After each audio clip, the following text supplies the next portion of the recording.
Good morning, guys. Late start. Not as late as last time. I'm going to talk about The Walking Dead.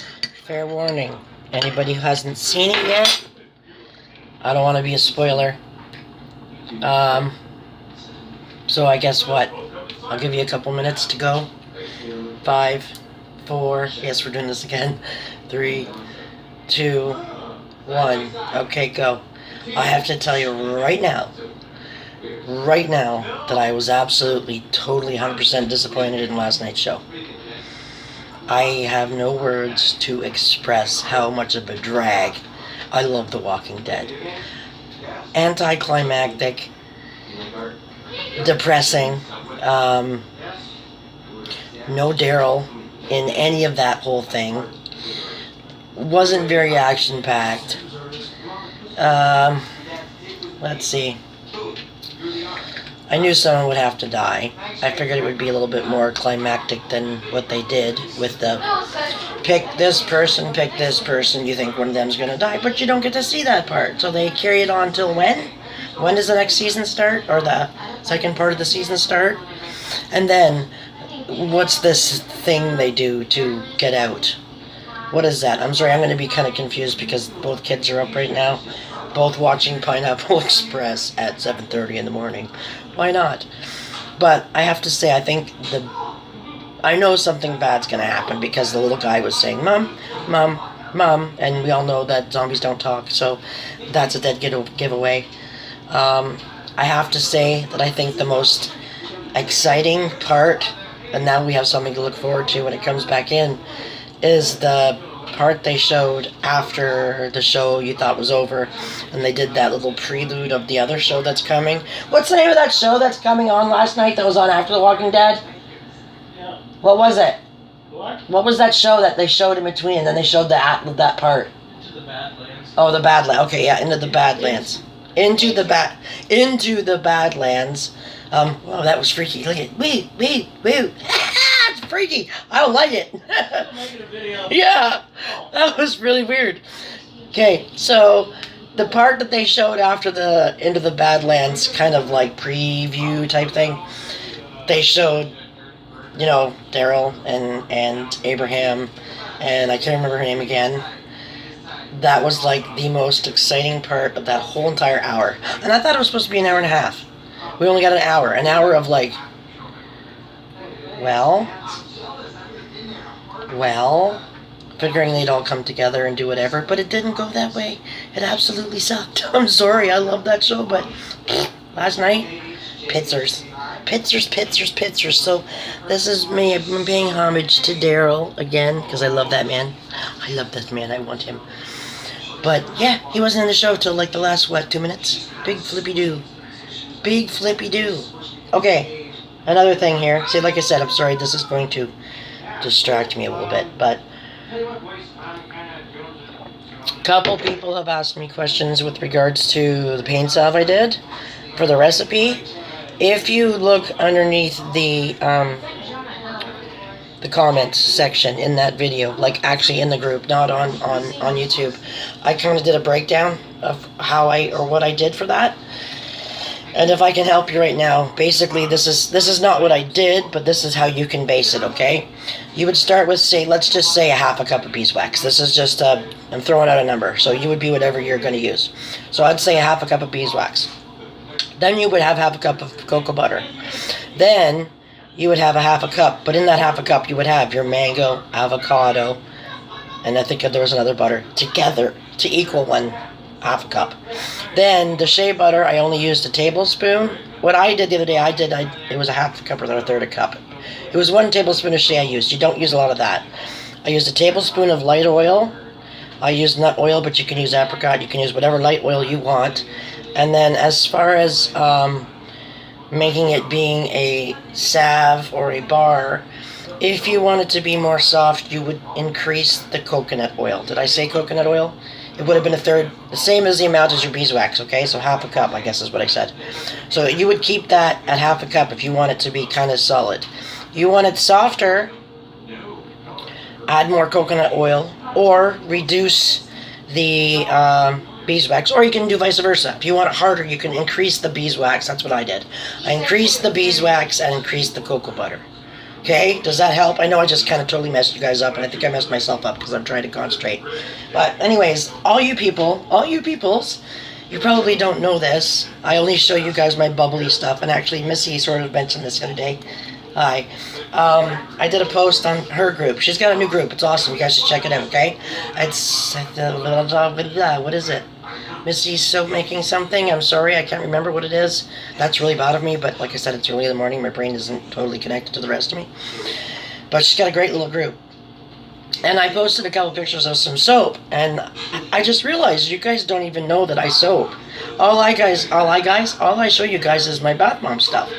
So I found this, and I'm not going to go through all of them because that would absolutely bore you guys to death.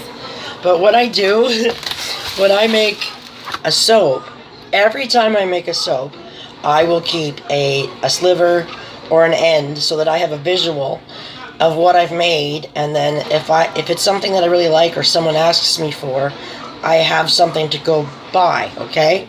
So I'm just going to show you a couple, just because I want to show you a couple. But this one was a pure Castile soap, okay? One of the this is the third loaf I did. This one was after it. This is Castile with charcoal, and it's orange peel powder. Only had essential orange for scents. I made a man soap right here. This is Deadly Weapon. This is the only soap I had that had a screw up when I tried to pull it out of a silicone mold.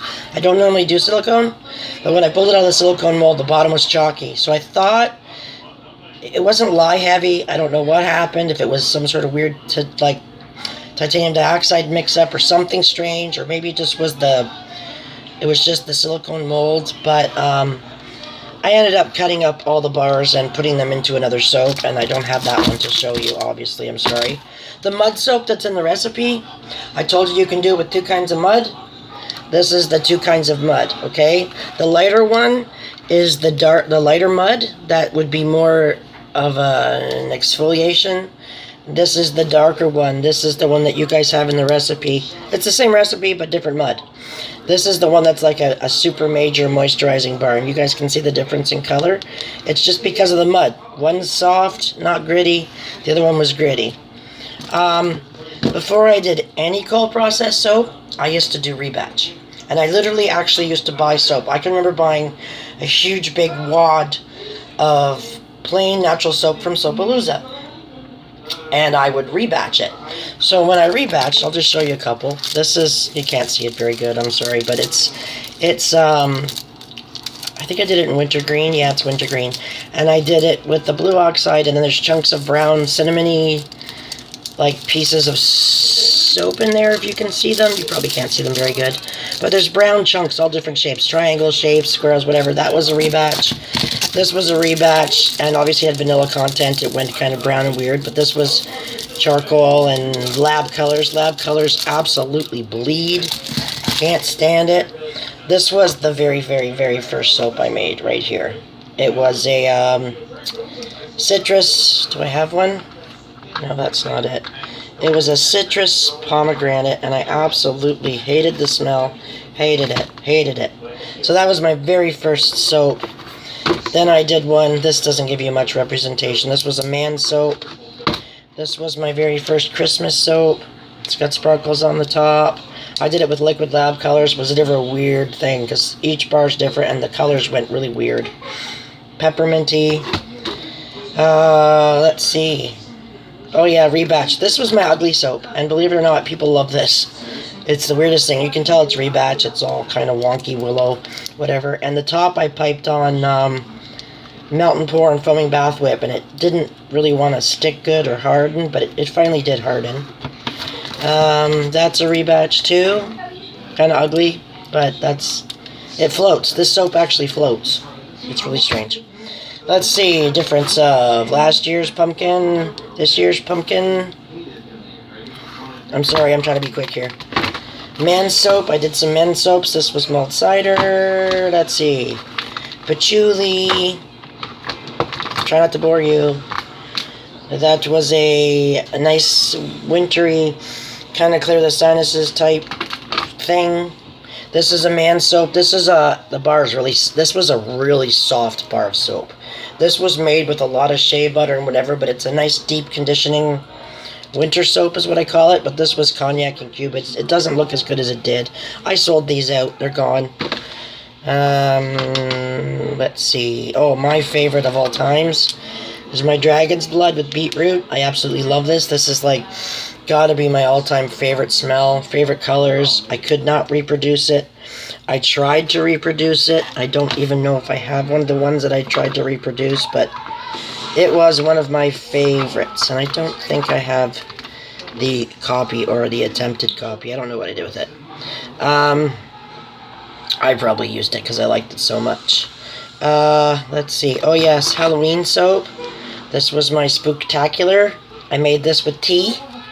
It was lemon tea and ginger tea or something. And then it's charcoal and clay. Yang Lang. You guys saw the gingerbread one. I think I showed you before. This was my Witch's Brew. I love this one. This was like the third one I made of cold process. It's got little ho-ho beads. I actually got some stuff from New York Soap Making Supplies, and Jen threw in some a bonus. I bought a huge thing of Juicy Fruit fragrance, like it's my all-time favorite, and she threw in this little bonus package of jojoba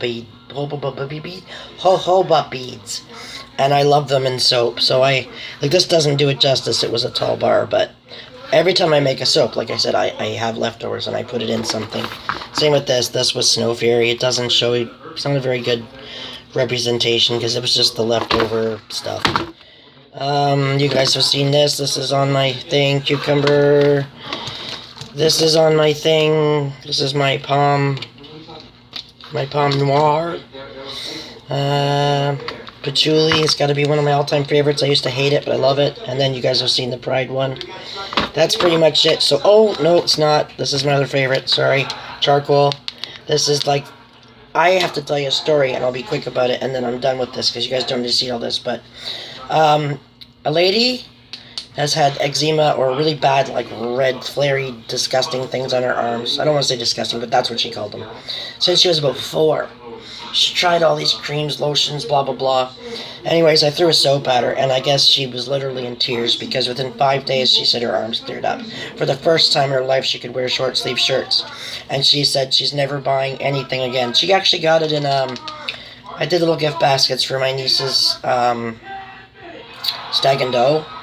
And I made a little basket up with like a little remote control. The PlayStation that I was telling you about, that mold of charcoal soap. And that's what she used. So this is goat's milk and charcoal. So the color is actually from the charcoal.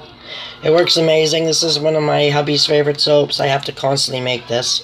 I usually make it with little colored balls of soap in it and then roll the balls in mica so it looks kind of neat, like planets or Saturn or whatever you want to call it. Okay, I'm going to show you one more. This one's not a very good one, but I actually made a soap trying something different, and I'll do it again.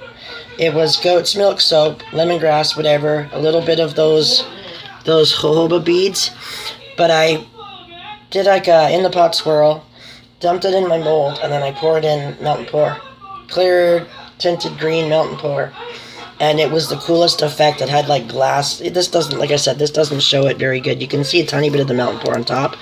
But it went down and in, and it was the coolest effect ever. Like, I absolutely loved it. So, I will try that again. But yeah, looking at these, I've actually not really made that much soap. For every one of these, it's one loaf, right? So, 1, 2, 3. Oh, there's the other Dragon's Blood that I didn't do so good. I guess that's it. So let's count how many soaps I've made. Loaves. This will show you how I'm not so, 1, 2, 3, 6, 7. Anyways, there's a lot. I'm not going to count them all. I'm going to guess there's 10 in this row.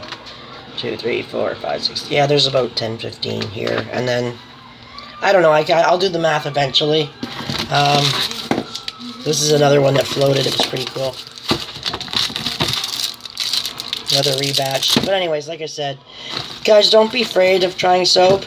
If you are a little leery of the lye issue, obviously you can start with melt and pour. That's great. You don't have to just melt it and pour it. You can add all kinds of stuff like, like herbs, botanicals, jojoba beads, all kinds of stuff. I would stay away from fresh fruit, vegetables, anything like that in a melt and pour. In a rebatch, however, this is what I was going to say. If you're a little intimidated with doing lye for the beginning, buy a soap base off of someone, or have someone you know make you plain, no scent, no color, nothing, cold process soap. Take that home, get your crock pot, shave it all down, throw it in a pot, and make yourself soap. You can add so many things. Like you can add muds, you can add clays, you can add frozen strawberries, you can add pretty much anything into a rebatch soap, and you cook it down. It's basically like doing, I want to say, kind of like doing hot process, but you're not doing the lye. You're basically taking a soap, melting it down, and turning it into another soap. So it's not really, I guess it's kind of like melt and pour, but the fact is you're using a real soap in the beginning. Not that I'm saying melt and pour is not real soap, but melt and pour has a whole bunch of other chemicals and stuff to keep it so that you can melt it again, like the way we melt it in the microwave. Rebatch soap is cold process soap that you shave down and you heat it up very slowly in a crock pot, and then you add your oils and your liquids and stuff. It's a great place to start to find out if you even want to do cold process soap. And trust me, when I did it, I thought I was hooked. But I was like, I can't get enough designs in this. I need to do more. And I went to cold process, and that's it. I haven't turned back. I would like to try hot process. I'd like to try cold process, oven process.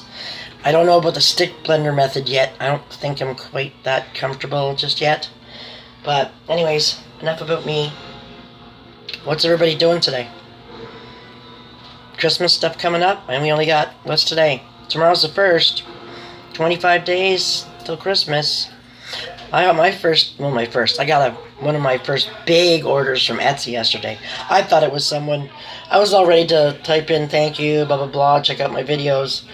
And I look and I was like, oh my god, they bought like big things, like a lot. So I was quite happy. So I actually got a real order that I have to package up. So I actually have 1, 2, 3, 4, 5 boxes that I get to ship out today. So that'll be fun.